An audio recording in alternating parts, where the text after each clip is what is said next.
સોમનાથ જિલ્લાના 197 માછીમારો છેલ્લા 6 વર્ષથી પાકિસ્તાનની જેલમાં બંધ હોવાના મુદ્દે માછીમારોના પરિવારજનો ગાંધીનગર સચિવાલય પહોંચ્યા। માછીમારોના પરિવારજનોએ મંત્રી જીતુ વાઘાણી અને નાયબ મુખ્યમંત્રી હર્ષ સંઘવીને મળી વહેલી તકે માછીમારોને પાકિસ્તાનની જેલમાંથી મુક્ત કરાવવા વિનંતી કરી હતી। પાકિસ્તાનમાં અત્યારે 197 માછીમારો જેલની અંદર છે। 6 વર્ષ જેટલો સમય થઈ ગયો છે। કોરોના વખતે પકડાયેલા માછીમારો છે તેને હજી મુક્ત નથી થઈ, કારણ કે પાકિસ્તાન જેલમાં 6 મહિનાની સજા હોય છે, પણ આ વધારે સજા ભોગવી રહ્યા છે આપણા માછીમારો।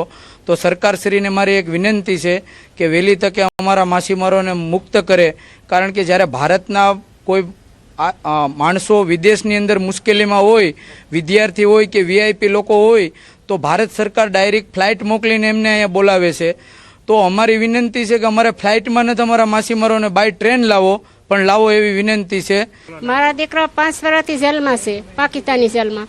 મારા દીકરાને માનસિક બીમારી છે, કોઈ એના પથ્થર હતા ને કાગળ હતા ને અમારે બીમારી છે, અમારે એની માથે કમાણી છે, તો મારા દીકરાને તમે ખૂબ ખૂબ આશા તમે સોડાવો 5 ભાઈઓ।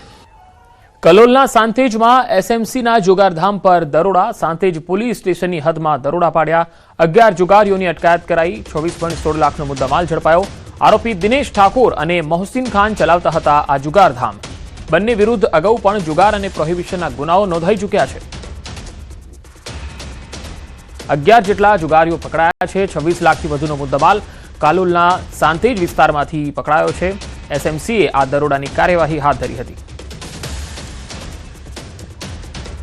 તો કુલ 11 જેટલા જુગારીઓ અહીંયા જુગાર રમતા હતા સાંતેજ પોલીસ સ્ટેશનની હદ વિસ્તારમાં। જ્યારે એસએમસીની ટીમ અહીંયા જુગારધામ પર દરોડા પાડવા પહોંચી ત્યારે 26 લાખથી વધુનો મુદ્દામાલ છે એ કબજે લેવાયો છે। સુરતમાં લૂંટેરી દુલ્હન ગેંગનો પર્દાફાશ થઈ ગયો। ચોક બજાર પોલીસે મહારાષ્ટ્રથી 2 આરોપીઓને પકડ્યા છે। લૂંટેરી દુલ્હન રેખાદેવી યાદવ સાથે અજય ઉર્ફે સોનુ ગુપ્તાની ધરપકડ થઈ। ચોક બજાર પોલીસ ટીમે લૂંટેરી દુલ્હન ગેંગના 2 આરોપીઓને મહારાષ્ટ્રના બોઈસરથી ઝડપી લીધા। ચોક બજાર પોલીસે મોટી સફળતા હાંસલ કરી। ફુલહારથી લગ્ન કરી રૂપિયા 1.30 લાખ લઈને દુલ્હન ફરાર થઈ ગઈ હતી। લોકોને શિકાર બનાવનાર ગેંગનો ખુલાસો થયો છે। પોલીસ કમિશનર અનુપમસિંહ ગહેલોતના માર્ગદર્શન હેઠળ આ કામગીરી થઈ। ટેકનિકલ એનાલિસિસ અને વોચ દ્વારા આરોપીઓની ધરપકડ કરવામાં આવી। તો આ લૂંટેરી દુલ્હન રેખાદેવી જે પહેલા તો લગ્ન માટેનું નાટક કરે છે, લગ્ન કર્યા બાદ જે પણ પૈસા હોય છે એ લઈને ફરાર થઈ જાય છે। આખરે તેને પકડી લેવામાં આવી છે। મહારાષ્ટ્રથી પોલીસે પકડી લીધી છે અને તેને અગાઉ કયા કયા ગુનાઓ આચર્યા છે તે પણ હવે સામે આવશે। મહારાષ્ટ્રથી 2 આરોપીઓ પકડાયા છે।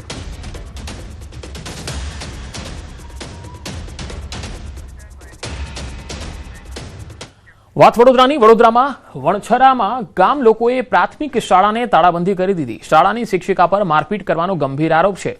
શિક્ષિકા મનાલીબેન જોશીના વિરોધમાં ગ્રામજનોનો આક્રોશ જોવા મળ્યો। બાળકોને યોગ્ય શિક્ષણ ન આપવાનો ગ્રામજનોનો આરોપ છે। આચાર્ય દ્વારા શિક્ષણ વિભાગને અનેક વખત લેખિતમાં રજૂઆત પણ કરવામાં આવી છે।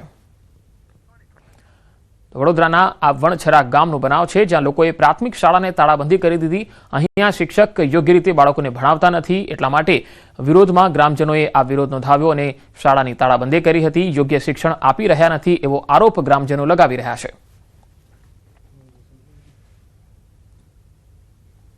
15 દિવસ એટલે કે છેલ્લી મને 20 તારીખ આપો, 20 તારીખની અંદર અમે તેના વિરુદ્ધ કાર્યવાહી કરીશું।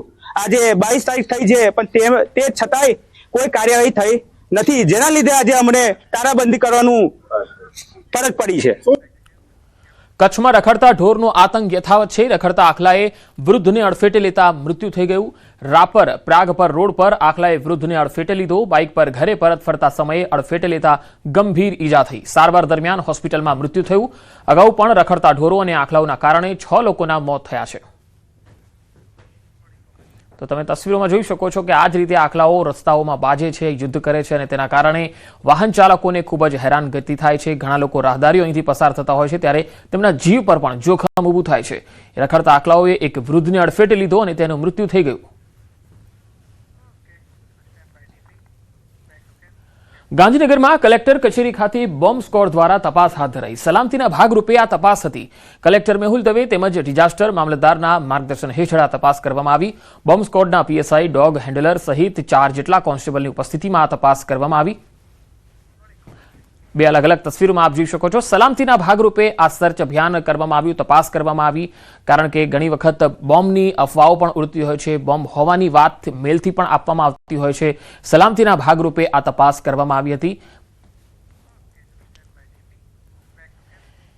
31 ડિસેમ્બર પહેલા ડાંગ જિલ્લામાં પોલીસ વિભાગની કાર્યવાહી. પોલીસ દ્વારા બોર્ડર વિસ્તારમાં વાહનોનું ચેકિંગ કરાયું. સાપુતારા ખાતે મહારાષ્ટ્રમાંથી ગુજરાત આવતા વાહનોનું સઘન ચેકિંગ કરાયું. 31 ડિસેમ્બરને ધ્યાનમાં લઈ પોલીસ હરકતમાં આવી. બોર્ડર વિસ્તારમાં ચુસ્ત પોલીસ બંદોબસ્ત ગોઠવવામાં આવ્યો છે.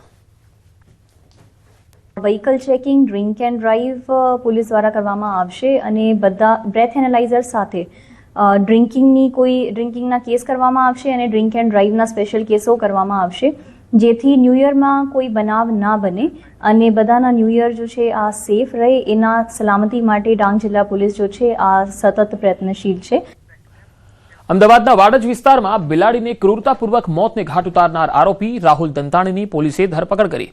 બલોલ નગરના ઔડાના આવાસમાં રહેતા રહીશોએ એક બિલાડી પાળી હતી, જેને દૂધ પીવડાવવા જતી વખતે આરોપીની ગર્ભવતી પત્ની પર બિલાડીએ હુમલો કર્યો. પત્નીને હોસ્પિટલ લઈ જતા ડોક્ટરે ગર્ભમાં રહેલ બાળકને જોખમ હોવાનું જણાવતા ઉશ્કેરાયેલા રાહુલે અન્ય સાથીદારો સાથે મળીને બિલાડીને કોથળામાં ભરી એએમસીના પ્લોટ પર લઈ જઈ પછાડીને નિર્મમ હત્યા કરી. આ ઘટનાનો વિડીયો વાયરલ થયા બાદ જીવદયા પ્રેમીની ફરિયાદને આધારે પોલીસે એનિમલ એક્ટ પ્રમાણે ગુનો નોંધી રાહુલની ધરપકડ કરી છે. આ સાથે વિડીયોમાં દેખાતા અન્ય 2 શખ્સોની સંડોવણી અંગે વધુ તપાસ ચાલી રહી છે.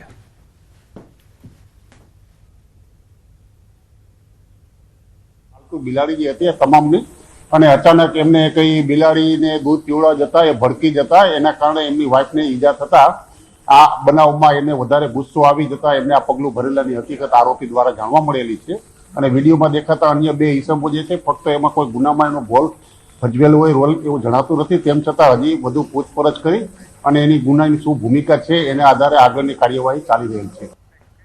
સુરતમાં 7 મહિનાથી ફરાર હત્યાનો આરોપી ઝડપાયો છે. ડિંડોલી વિસ્તારમાં છરીના ઘા ઝીકી હત્યા કરનાર આરોપી પકડાયો છે. પોલીસે હત્યારા આકાશ કુશવાહાને અમદાવાદથી ઝડપી લીધો. ડિંડોલીની ત્રિપાઠીનગરમાં 7 મહિના પહેલા રામ બચ્ચન પ્રહલાદ મોર્યાની હત્યા કરવામાં આવી હતી. હત્યા કરીને આરોપી આકાશ અમદાવાદમાં છુપાયો હતો. બાતમીના આધારે પોલીસે તેની ધરપકડ કરી લીધી. પોલીસે હત્યાનો ગુનો નોંધીને વધુ તપાસ હાથ ધરી છે.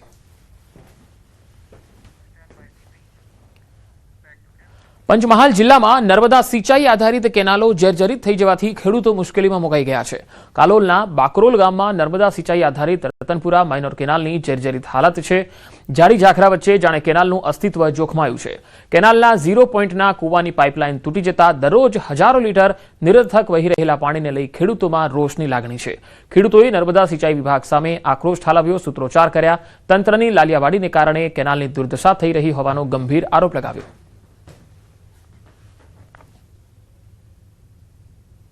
રતનપુરા માઇનોર પાણી આપવા માટે ખેડૂતોને બનાવેલી છે. એમાંથી 4 પોઈન્ટ બનાવ્યા છે. 4 પોઈન્ટમાં 1 પોઈન્ટમાં 1500 મીટર પાઇપલાઇન અંડરગ્રાઉન્ડ થયેલી છે. આજ દિન સુધી એ પાઇપલાઇન સક્સેસ ગઈ નથી અને જે રતનપુરા માઇનોર છે અંદાજે 3 કિલોમીટર જેવી ચાલે છે. છેવાડા સુધી 20 વર્ષથી પાણી પહોંચ્યું નથી. માઇનોર કેનાલની બાજુમાં મારી જમીન છે, ત્યાં કેનાલ ચાલુ થઈ ત્યારથી પાણી મળ્યું નથી. જે પાણી આવે છે એ ગટરોમાં અને તળાવમાં જતું રહે છે.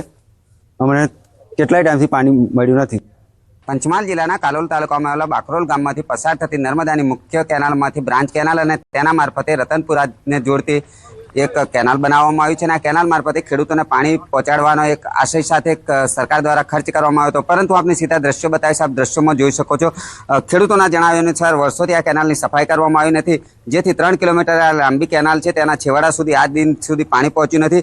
વળી ખેડૂતો આક્ષેપ કરી રહ્યા છે કે અહીંયા જે નર્મદાની નો વિભાગ છે તેના દ્વારા કોઈ પણ પ્રકારની કામગીરી નથી કરવામાં આવતી. આપને આ તરફના પણ દ્રશ્યો બતાવીશ. આપ જોઈ શકો છો જે પાણી છે તે વ્યર્થ વહીને હજારો લીટર દરરોજનું પાણી છે તે ખેડૂતના ખેતરમાં નથી પહોંચતું, પરંતુ કોતરમાં પહોંચી રહી છે. આ જ પ્રકારના જે દ્રશ્યો છે આ જ કેનાલ પર આવેલા અન્ય જે આ કેનાલ માટે પાણીના સંગ્રહ માટે બનાવવામાં આવેલા કૂવા છે તેની જ પણ આ જ પરિસ્થિતિ જોવા મળી રહી છે. અહીંના ખેડૂતોમાં ભારે રોષ જોવા મળી રહ્યો છે, કેમ કે સરકાર દ્વારા જે પ્રકારે ખેડૂતોને જીવન ધોરણ ઊંચું આવે, ખેતી સારી રીતે કરી શકે એ માટે કેનાલનું નિર્માણ કરાયું છે, પરંતુ સરકારના જે ખર્ચ કરવામાં આવેલા જે રૂપિયા છે એ હાલ જે પાણી સાથે વહી રહ્યા હોય એ પ્રકારના હાલ દ્રશ્યો જોવા મળી રહ્યા છે. અહીંના ખેડૂતો ઉગ્ર માંગ કરી રહ્યા છે કે જો આ કેનાલની મરામત કરી અને વહેલી તકે સફાઈ કરી અને જે યોગ્ય સમારકામ છે તે કરવામાં નહીં આવે તો ખેડૂતો પોતાની જે રજૂઆત છે તેના માટે ઉગ્ર આંદોલન કરી અને ઉચ્ચ કક્ષાએ રજૂઆત કરશે. રાજેશ જોશી, નિર્ભય ટીવી ગુજરાતી, કાલોલ, પંચમહાલ.